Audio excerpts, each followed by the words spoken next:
Hey guys, today I have a very interesting video for you guys, and it's all based on the fact that I have gone through this internship program at my school called Pro, Pursuing Real Opportunities, and there I get to intern someone in the work field I'm interested in, and for me, that was an electrical engineer. So I went out to our nearest college, WTAMU,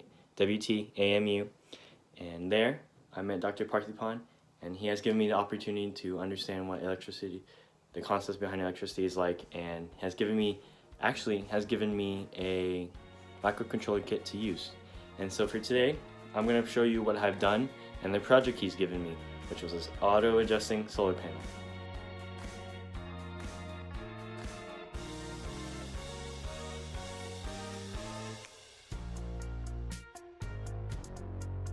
So you might ask me, what is the solar panel? Well, this solar panel is not actually a solar panel. It doesn't really take light. That's too much work for me, for an average high school senior. And well, on there, all it does is just follows the sun, like an actual solar panel would, except it doesn't pull energy from the sun. And that's what I've been doing for the past around a month or two. So you may ask me, how did I get there? The process. Well, the process was actually pretty lengthy. It was actually the beginning of our internship. I had no idea anything much about electricity in general. I didn't know what a volt was. I didn't know what capacitors were, etc., how electromagnetism was. Goodness. Anyways, moving on. Dr. Parthipan has helped me so much to understand with my limited knowledge of electricity, and now I've gotten to the point where I get to use a microcontroller. So what I've done is I have been working on the microcontroller, understanding each component, such as the motors or the photocells, the things I'm going to use for the solar panel. So what should be on the screen right now, or is it right here? Should be me messing with a concept called PWM. I learned it. It's called pulse width modulation. It'll probably be, the actual word will probably be in my hands. And so with this, not going much into it, it sends pulses, which communicates with whatever you're trying to do. That's my basic rundown of it. It's a little messy, but that's what I've been doing. That's my PWM with an LED that turns on, changing the values. As you can see, as I'm typing. And then moving on, you should see a little twisting knob. That's a potentiometer. It messes with the resistance, and with that, I'm changing the lights. I might replay it here once in a while. I might have to replay the video because I'm talking too long. But the light turns off and on based on how much resistance I put on it. So now, why did I have to learn those two things? Well, the thing is, I have to use those two concepts to help me make that solar panel work. So what happens is I'll have the light sensors, which I'll call photosensors.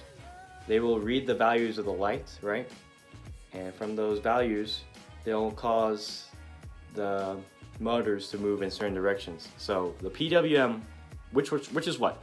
The analog is what reads those photocells. The motor receives those PWM signals to move. That's how they move through PWM signals. There you go. Of course, that's easier than said to just create a solar panel. So how did I do it? I had to take it slow and come up with a plan. So right on here, I can't snap my fingers. There should be the plan right now. That's what I drew up. At the top there, you get the basic idea on the front page, the basic idea of what happens. You know, one goes this way, one motor goes this way to change. I call it X and the Y. It's a little muddy, but if you can establish one, well, that's what I did, establish one of the motors for X and the other motor for Y, then you can clearly see which one's moving and which one's not. And then to the bottom was the logic. The logic for me was a little confusing. It was a little confusing, but I'll talk about that in a bit. Moving on to the top right was the basic questions I had for myself, like what would I do? Like, do I have to make what would I make it out of in the first place? That's why I came up with cardboard, because I really don't have a 3D printer, and I just had to come up with something that I have around the house, and I can't use metal because that's too hard. I could use paper, but then again that's kind of too weak. So then moving on to the back, you should see on the top, that's more logic. I'll explain that in a bit, but on the bottom it's the schematics. And schematics, it helped me understand what to connect and helped me like not mess up my head, wrap around too much. It gave me a plan right and then. And as you can see, you have your, give me some time to explain this. You have the photocells, which should be these little, I'll show on the screen. There should be that symbol. And they'll go read those, based on the light, right? There's resistors in the photocell that will change the values of that light or current. We'll just say that. And when the current comes through, it'll change, the value will change, and an analog will read that, and then it'll go through a resistor, which helps it read it better. And so that should show what happens. I might be wrong, but that's my basic concept of that. And then on the right side, it's just the motors, simple as that. So now I'm going to talk about the logic part. You know, on the plan it was page 1, the bottom half. That was just describing the idea, like how am I supposed to move or know? And that was, I would move to the highest light. Okay, there's a reason why there's walls there. That's to show the dark, to make sure that so say the light is right here, my hand, and there's 4 walls are right here. Okay, if one of them was hidden and the shadow of the wall covered that photocell, there'd be less value, and they're not all the same. So the idea is I want all of them to face that light, and they'll all have the same value because they all have the same light. I'd find the one with the highest light and adjust to that, so they all have the same light. Now back to the page. If I want to move to 1, I would have to, for the X, you can see server X, the motors move from 0 to 180, just for preface. I would have to, move to 180, right? To the right side. So I would have to add values to the motor to make 1 and 2 have the same. So now I'll make a better example of it with an actual video. I'll post it right here. Well, first of all, you'll see 2 screens. You'll see this one, and it should show the code. Okay, the code, I made the code read which one had the highest value, and in my hand would be the motors with the X and Y's. Just make it easy. You'll look for the highest one, fix to that, and I'll keep reading. And if it's all the same, it'll say all the same, and it won't move. So we'll play it. As you can see here, all the lights on 4, and so you see on the computer screen, it's 4. So once I move, it would be all the same because they all have the light. Okay, that just reinforces the idea of searching for the highest one and moving to it. So look, 2, I'm moving to 2. I move the 3 to 2, and then 1 and 2. Move it back. They're all the same. So now, all the light should be on 1, right? Talking about that earlier idea.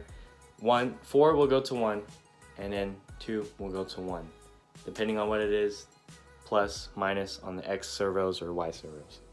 So of course, I had problems, okay? It wasn't clean. And one of those problems was whenever I was reading the values, whenever they're moving, to get them the same.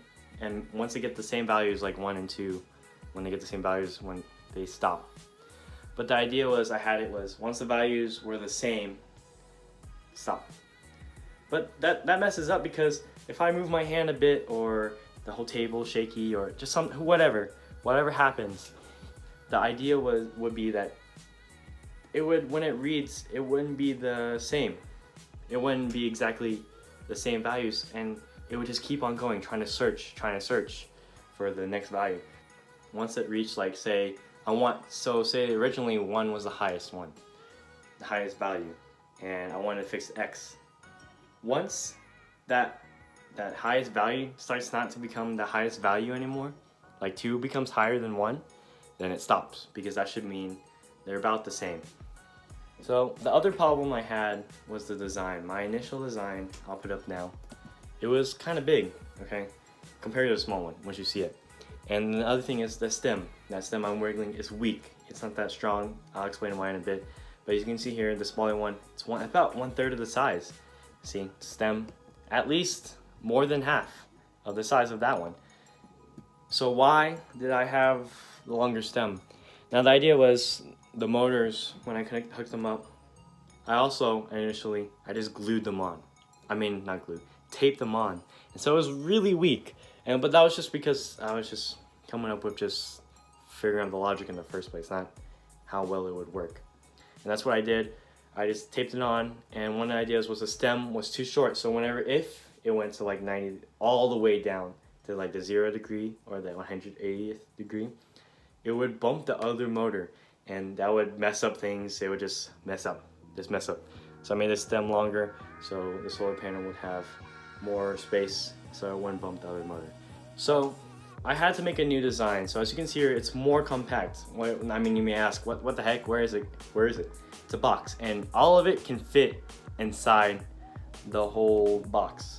Now, originally, I thought that box was too big, and I was just gonna be like cut in half, make the support, because that support is supposed to hold it down from moving too much and falling, you know.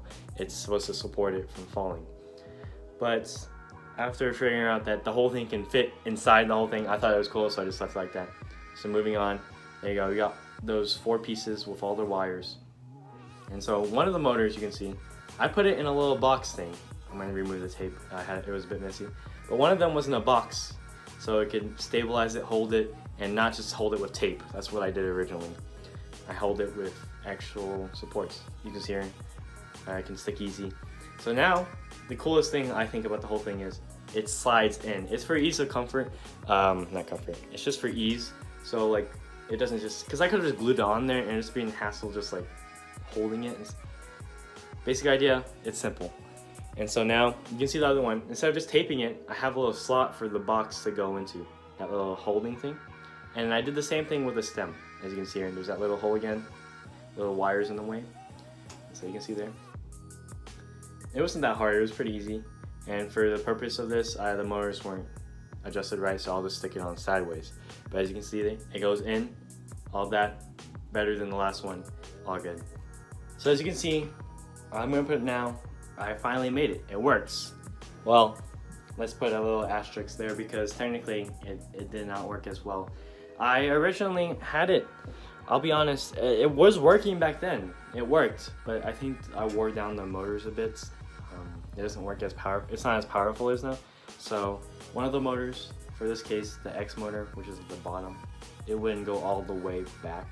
But as you can see, it still goes, you know, for the Y on top, it goes left and right. And for the X, it goes towards us, most of the time, majority. But that one way, it just wouldn't go for the X. But here you go, here's the rest. I'll show you some more footage of it working.